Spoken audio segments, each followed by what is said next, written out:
नमस्कार, 10 बज चुके हैं और 10 बजे 10 शहर के साथ हाजिर हूं मैं आपके साथ मोनिका ठाकुर। शहर 10 शहर, आपके शहर की खबर निष्पक्ष और सटीक अंदाज में। सबसे पहले शुरुआत पंजाब से करते हैं। पठानकोट आतंकी हमले को लेकर जहां केंद्र और पंजाब सरकार एक दूसरे पर एजेंसियों की लापरवाही के आरोप लगा रहे हैं, तो वहीं केंद्र की ओर से पंजाब सरकार को पठानकोट ऑपरेशन पर आए खर्चे को देने के मामले ने नई बहस छेड़ दी है।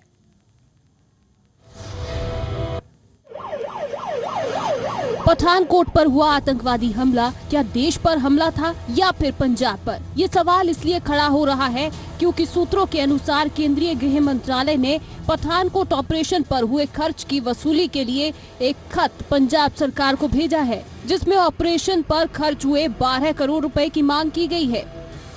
पठानकोट में 20 के करीब केंद्रीय सुरक्षा बल की कंपनियां आई थी, जिनका केंद्र ने 6.5 करोड़ रुपए का खर्च मांगा है। उसके बाद पंजाब ने फिर मांग की थी कि अभी भी पंजाब में कई आतंकवादी छिपे हुए हैं। उसके बाद फिर केंद्र ने 12 के करीब कंपनियां भेजी थी, जो गुरदासपुर, अमृतसर, पठानकोट में तैनात की गई थी और ये कंपनी 31 जनवरी तक पंजाब में रही थी, लेकिन इनका भी केंद्र ने अलग से 5.5 करोड़ रुपए का खर्च मांगा है। ये हिंदुस्तान की सुरक्षा वास्ते, देश की सुरक्षा वास्ते जिहड़ा आ सारे प्रबंध किए गए सी।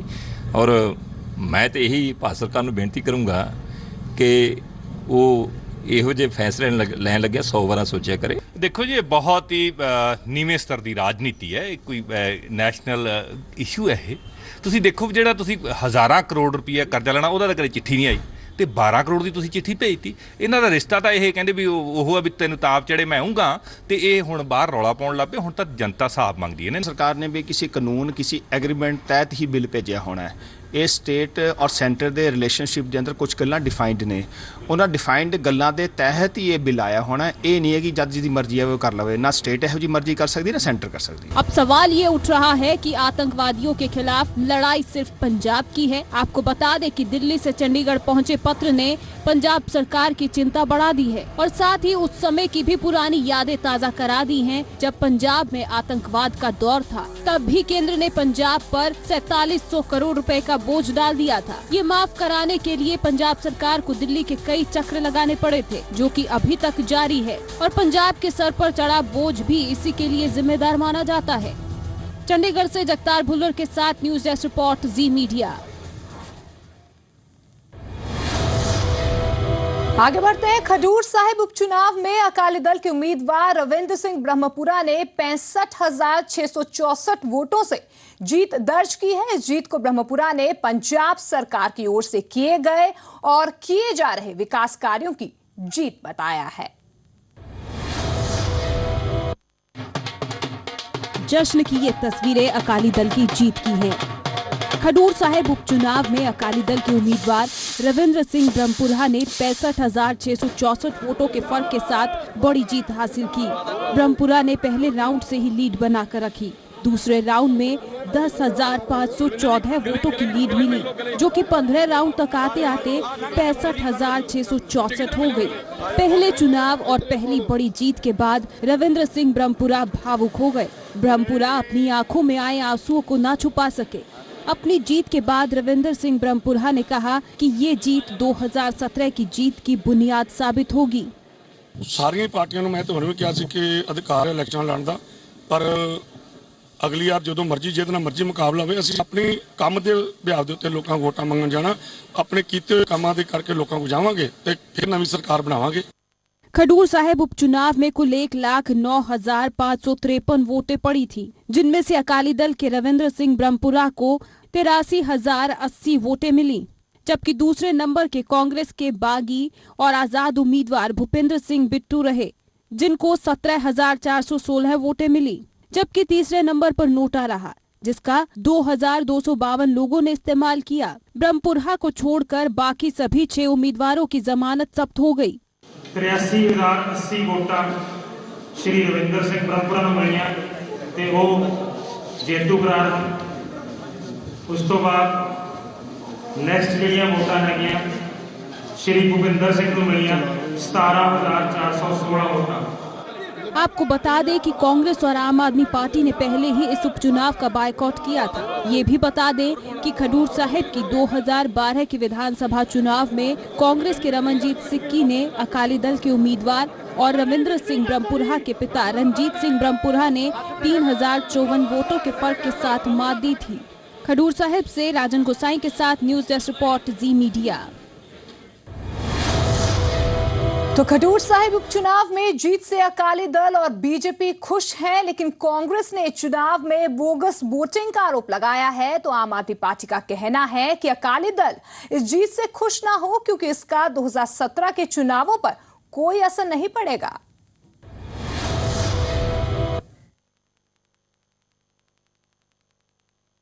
पंजाब के लोगों ने मैदान छोड़ने वाली कांग्रेस और आम आदमी पार्टी को जवाब दिया है। इस जीत पर बीजेपी ने खुशी जताई है और कहा है कि गुरु ग्रंथ साहिब की बेअदबी की साजिश करने वाले बेनकाब हो गए हैं। कांग्रेस ते आप आदमी पार्टी ने बॉयकॉट किया सी कि सोचते सी कि लोकी बायकॉट करनगे, पर उस इलाके की जनता ने उन्होंने बायकॉट करता। ਕਾਂਗਰਸ ਪਾਰਟੀ ਦੇ ਐਮਐਲਏ ਜਿਸ ਮੁੱਦੇ ਦੇ ਉੱਪਰ ਰਿਜ਼ਾਈਨ ਕਰਕੇ ਗਏ ਸੀ, ਉਹਨਾਂ ਨੇ ਡਾਇਰੈਕਟ ਅਟੈਕ ਜਿਹੜਾ ਹੈਗਾ ਅਕਾਲੀ ਦਲ ਭਾਜਪਾ ਸਰਕਾਰ ਤੇ ਲਗਾਇਆ ਸੀ। ਧੰਨਵਾਦੀ ਹਾਂ ਖਡੂਰ ਸਾਹਿਬ ਦੇ ਲੋਕਾਂ ਦਾ, ਜਿਨ੍ਹਾਂ ਨੇ ਉਸ ਮੁੱਦੇ ਨੂੰ ਧੋ ਕੇ ਵੋਟਾਂ ਦੇ ਰਾਹੀਂ ਕਾਂਗਰਸ और आम आदमी पार्टी ਨੂੰ ਦੱਸਤਾ। कांग्रेस ने अकाली दल की इस जीत में धांधली का आरोप लगाया। कांग्रेस नेता इंद्रजीत सिंह जीरा का कहना है कि उपचुनाव में बोगस वोटिंग की गई। एक बंदे ने 5-5 वोटां पाईयां ने और उन्हां बूथां ते बहुते बूथां ते कोई भी जिहड़े याद खड़े सी उन्हां दा पोलिंग एजेंट नहीं सी। आम आदमी पार्टी ने कहा है कि मैदान खाली था और अकाली दल को जीत पर ज्यादा खुश होने की जरूरत नहीं। इससे 2017 में होने वाले चुनाव पर फर्क नहीं पड़ेगा। ਤੇ ਜੇ ਉਹ ਕਹੇ ਵੀ ਮੇਰੀ ਜਿੱਤ ਨੂੰ ਹੁਣ ਬਹੁਤ ਵੱਡੀ ਜਿੱਤ ਹੈ, ਇਹਦਾ ਪਤਾ ਨਹੀਂ ਪੰਜਾਬ ਦੇ ਉੱਤੇ ਪੋਲਿਟਿਕਸ ਤੇ ਕੀ ਅਸਰ ਹੋਏਗਾ, ਤਾਂ ਮੇਰੇ ਖਿਆਲ ਭਲਵਾਨ ਦੇ ਕੋਲੇ ਦਿਮਾਗ ਦੀ ਵੀ ਕਮੀ ਹੈ। बहरहाल अकाली दल की ये खुशी और लहर 2017 में दिखती है या नहीं, इसका तो इंतजार करना पड़ेगा। तब तक विरोधी कुछ भी कहें, लेकिन अकाली दल ने चुनाव से पहले कम से कम एक मोर्चा तो मार ही लिया है। जगतार भुल्लर, जी मीडिया, चंडीगढ़। आगे बढ़ते हैं। लुधियाना में जारी कांग्रेस के 2 दिवसीय दलित सम्मेलन के आखिरी दिन कांग्रेस ने वादों की झड़ी लगा दी। सम्मेलन में पहुंचे नेताओं ने 2017 चुनावों के लिए कांग्रेस के मैनिफेस्टो की एक झलक पेश की। शकील अहमद, अंबिका सोनी, सुनील जाखड़ और चरणजीत सिंह चन्नी सरीखे नेता लुधियाना में जुटे। मौका था कांग्रेस के दलित सम्मेलन के दूसरे दिन का। हालांकि दूसरे दिन पंजाब कांग्रेस के अध्यक्ष कैप्टन अमरिंदर सिंह नदारद रहे, लेकिन बाकी लीडरशिप ने दलितों के लिए बड़े बड़े वायदों की झड़ी लगा दी। दलितों को नौकरी, फ्री शिक्षा, फ्री बिजली, मकान और 2000 रुपए पेंशन देने का वादा किया गया। कांग्रेस पार्टी ने आज ये फैसला किया कि अगर कांग्रेस पार्टी सरकार चाहती है तो हर गरीब दे एक नौजवान मुंडे नूं नौकरी है जिहड़ी वो दित्ती जाए। सो ऐसी जिहड़ी एजुकेशन है, सिक्ख्या है, वो गरीब नूं ते अमीर नूं बराबर दी ते क्वालिटी एजुकेशन देनी है। 5 मरले दा प्लॉट, इक्वल एजुकेशन, ये जेडे मुद्दे इंप्लीमेंटेशन ऑफ अमेंडमेंट नंबर 85 सफाई कर्मचारियों दे कॉन्ट्रैक्ट लेबर के आधार से जिस अपॉइंट करते हैं वो बिल्कुल एक्सेप्टेबल नहीं है। दलित सम्मेलन में सीनियर लीडर सुनील जाखड़ ने श्रोमणी अकाली दल पर दलितों की अनदेखी का आरोप लगाया। ਉਹ ਜਿਹੜੇ ਸ਼ਰਧਾਲੂ ਸੀਗੇ, ਜਿਹੜੇ ਸਿਰਫ ਪਾਵਨ ਗੁਰੂ ਗ੍ਰੰਥ ਸਾਹਿਬ ਦੀ ਬੇਅਦਬੀ ਦਾ ਉਹ ਮੁਲਜ਼ਮਾਂ ਨੂੰ ਫੜਨਾ ਚਾਹੁੰਦੇ ਸੀਗੇ, ਉਹਨਾਂ ਨੂੰ ਜੋ शहीद किया गया। पंजाब में विधानसभा चुनाव के लिए साल भर बाकी है, लेकिन अभी से पार्टियां जनता के बीच मैनिफेस्टो का जिक्र करने लगी हैं। नवीन शर्मा, जी मीडिया, लुधियाना। कैप्टन अमरिंदर के उस बयान पर आम आदमी पार्टी की प्रतिक्रिया आई है, जिसमें कैप्टन ने कहा था कि आम आदमी पार्टी के साथ खालिस्तानी और नक्सली जुड़ रहे हैं। छोटेपुर का कहना है कि दिल्ली चुनावों से पहले भी उन पर ऐसे ही आरोप लगाए गए थे, जिसका नतीजा कांग्रेस भुगत चुकी है।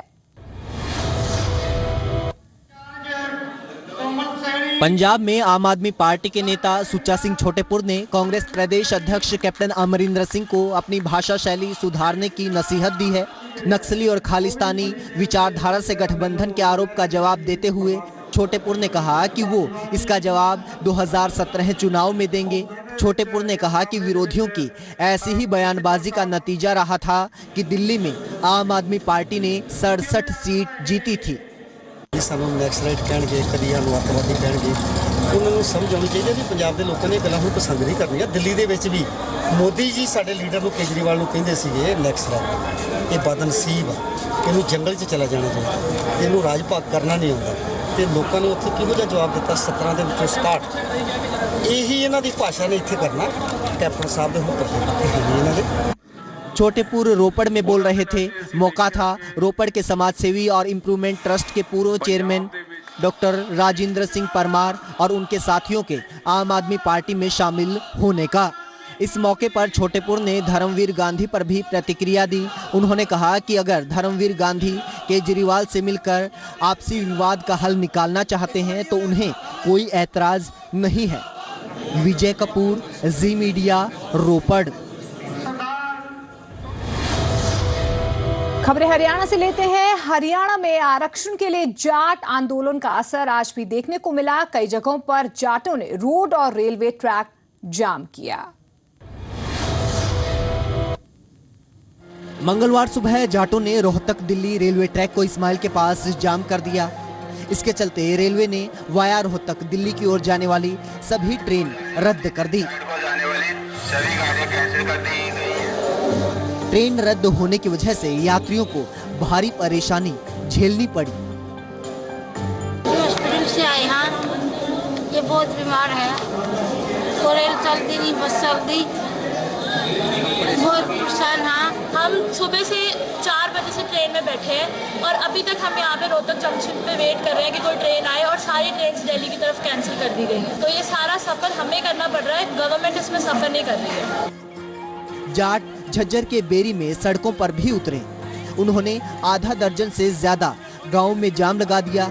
यहां तक कि सूबे के कृषि मंत्री के गांव में भी रोड जाम किया गया। बेरी ही नहीं, दीघल चौक पर अहलावत 27 खाप के लोगों ने बस स्टैंड के पास जाम लगा दिया।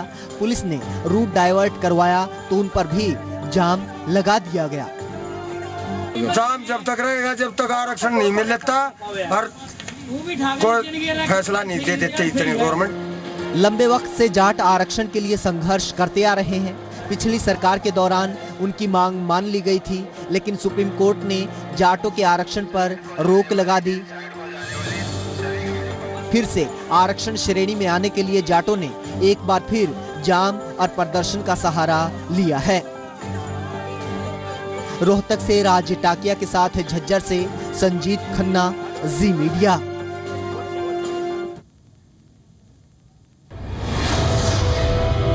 झज्जर में बंद के साथ जाट आंदोलन का उग्र रूप भी देखने को मिला। कुछ शरारती लोगों ने बस स्टैंड में खड़ी रोडवेज की बस में आग लगा दी। वहीं सीएम खट्टर ने जाटों से आंदोलन वापस लेने की अपील की है।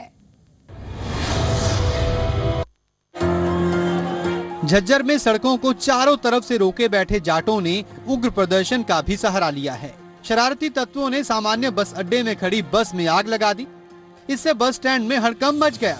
गनीमत रही कि आग ज्यादा नहीं फैल पाई और बस की कुछ सीटें ही जली। झज्जर, रोहतक और सोनीपत में जाट जाम लगाए बैठे हैं। आंदोलन के व्यापक असर के बीच सीएम खट्टर ने जाटों की मांगों का समर्थन किया है, साथ ही उनसे जाम ना लगाने की अपील की है। फिर भी क्योंकि वो लोग रास्ता रोकने के लिए कुछ ग्रुप्स आगे आए हुए हैं, मेरी उनसे अपील है कि इस प्रकार के काम करने से पब्लिक को भी असुविधा होती है और आखिर बातचीत में हमारा सकारात्मक रवैया जो है, हम लोगों ने उनको विश्वास दिलाया है कि इस संबंध में जो भी उनकी मांगे हैं आरक्षण के नाते से, उस सब के नाते हम समर्थन करते हैं। जाट आंदोलन सरकार के गले की फांस बनता नजर आ रहा है। एक तरफ सुप्रीम कोर्ट का आदेश है तो दूसरी तरफ जाटों का प्रदर्शन। सरकार को समझ नहीं आ रहा कि करे तो क्या करे। दिल्ली से पंकज कपाही के साथ ब्यूरो रिपोर्ट, जी मीडिया, झज्जर। कैबिनेट मंत्री ओम प्रकाश धनखड़ ने झज्जर और गुड़गांव में पंचायत प्रतिनिधियों को पद और गोपनीयता की शपथ दिलाई है। धनखड़ ने एक बार फिर कहा कि इस बार के पंचायत चुनाव से काफी बदलाव आया है। हरियाणा में छोटी सरकार अपना कामकाज जल्द से जल्द संभाल ले, इसको लेकर कवायद जारी है और लगातार शपथ दिलवाने के कार्यक्रम हो रहे हैं। मंगलवार को झज्जर में कैबिनेट मंत्री ओम प्रकाश धनखड़ ने पंचायत प्रतिनिधियों को शपथ दिलवाई। इस मौके पर धनखड़ ने बेटी बचाओ बेटी पढ़ाओ अभियान की चर्चा की। बेटी बचाओ बेटी पढ़ाओ, आज मैं गर्व से कह सकता हूँ इस प्रदेश के लोगों ने अपने बेटियों के सर पर सरपंची की पगड़ी रखी है। जिला परिषद में लेकर आए हैं, सर्वसम्मति से 2 बहनें जिला परिषद में आ गई, पंचायत समिति में भेजा है। ये बहुत बड़ा इतिहास इस प्रदेश के। मंगलवार को ही ओम प्रकाश धनखड़ ने गुड़गांव में पंचों को पद और गोपनीयता की शपथ दिलवाई। धनखड़ ने ग्रामीण इलाकों में विकास की बात कहते हुए कहा कि इस बार पंचायत चुनाव से काफी बदलाव हुआ है। पंचायत इस बार ग्रामीण विकास का इंजन बनेंगी। उनकी जो आयु है, उनका जो जोश है, उनके जो सपने हैं और सरकार जिस प्रकार से ग्रामीण विकास को प्राथमिकता का मुद्दा बना रही है, केंद्र सरकार भी और राज्य सरकार भी, निश्चित रूप से ये मिनी सरकारें इस बार ग्रामीण विकास के बदलाव का इंजन बनने वाली है। गौरतलब है कि इस बार हरियाणा में नई शर्तों के आधार पर चुनाव हुए थे। ज्यादातर पंच, सरपंच और पंचायत प्रतिनिधि पढ़े लिखे और युवा हैं। खास बात ये भी है कि इस बार महिलाओं की भी तादाद बढ़ी है। गुड़गांव से आलोक उपाध्याय के साथ झज्जर से ब्यूरो रिपोर्ट, जी मीडिया।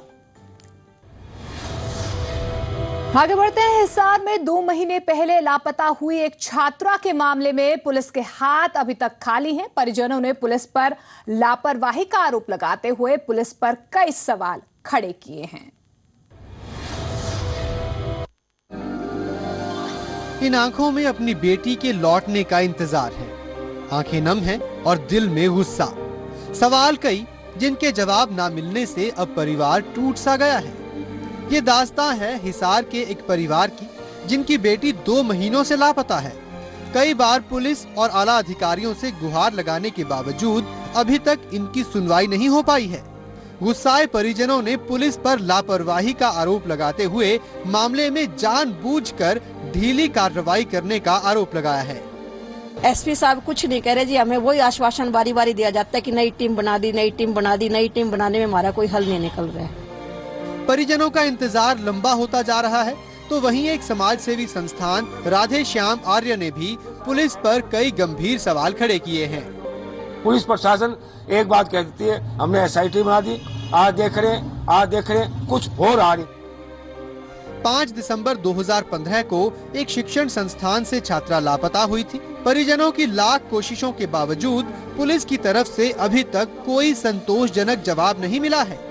ऐसे में परिवार अपनी बेटी की घर वापसी का इंतजार कर रहा है, लेकिन पुलिस कब तक इस पूरे मामले में कुछ कर पाएगी, ये देखने वाली बात होगी। हरिराम मिश्रा, जी मीडिया, हिसार।